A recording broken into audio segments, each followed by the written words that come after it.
Good morning. I have a question for you. And fortunately, I don't suffer from allergies that I'm aware of. However, to me, the fall, when you see the harvest dust hanging in the air and stuff, to me that looks like the more severe allergy time. But that's not necessarily the case because springtime brings its own difficulties, doesn't it? Yes. Allergy season starts generally at the end of March, goes generally through September. Okay. So do you find that it's more of an issue with the pollen in the spring and stuff or the dust in the fall? Is there nothing to differentiate? Just depends on what you're allergic to. Yeah, okay. Because we don't have allergies, that doesn't mean that you aren't going to develop them over time. Just because I don't today doesn't mean that somewhere down the road that I'm not going to develop It can change and morph over a lifetime. You can have allergies in spring, seasonal allergies, as a child and kind of grow out of them. You can not suffer at all for 50 years and then all of a sudden. And so that's why it's really important anytime you have those symptoms come up, maybe check with your provider just to kind of see what's going on because they do just happen. There are so many things that people can be allergic to, from food allergies to pollen to dust, whatever it is. How do you know what you're allergic to? How do you narrow it down? Well, you're going to need to go in and see an allergist to have them do the testing. You know, a lot of people, there's what's called an atopic triad, and that consists of asthma, allergies, and eczema. Okay. And so a lot of times when allergy season kicks in, eczema acts up. If you've got that, you've probably been into an allergist, but if not, go in and get that checked too, because asthma and eczema can also increase significantly during allergy season. Is one of the main signs sneezing, or are there other indicators that you can tell?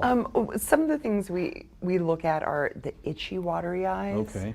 the sneezing, some congestion, but not as much as you would get with a cold or the flu, and maybe a little bit of coughing, wheezing more though Okay. than that productive cough. And so that's the difficulty at this time of year because, especially since it's been so nice outside, flu and cold season and COVID overlap with the beginning of allergy season. And that was going to be my next question, because sometimes you think you just have a cold, but it maybe runs deeper than that, and you can only Right. find that out by getting checked, I would imagine, by a Right. professional. Right. And you're going to want to go in because if you've got allergies, you're going to want to do something to treat that Yeah. because they're very uncomfortable. And taking something over the counter, we have to keep in mind that those things can interact with other medications that you might take. For instance, if you take something that causes some significant drowsiness, you don't want to be taking over-the-counter allergy medications because that can only increase that. So always check with your doctor to see which is going to be best Is that to treat step your number one? allergies. Check with your doctor, don't Yeah. self-diagnose? Absolutely. Yeah, I would Yeah. think so. Okay, so as time evolves and you start noticing these symptoms more and more, do most people just go to the drugstore and try to treat themselves? Are you finding that maybe they aren't taking the proper steps for Well, it? a lot of people do, and a lot of people who have suffered from allergies for a long time, they know what they can go and they get and they know what they can take, and generally that works pretty well for them. But if they worsen or anything like that, you definitely want to go in and potentially get tested to see what it is you're specifically allergic to. If it goes untreated, if you don't do anything about it and you just kind of suffer through it, can that lead to more difficult situations, or is that basically just you're going to be suffering? You're just going to be suffering, really. It's a histamine reaction, so it just causes those histamines to be released. You take antihistamines, that calms them down, and over time they will vary. They'll either lessen, they might worsen, you never know. All right, 30 seconds left. Anything you want to leave the folks with as far as if they are suffering, or if they don't know they have them, or...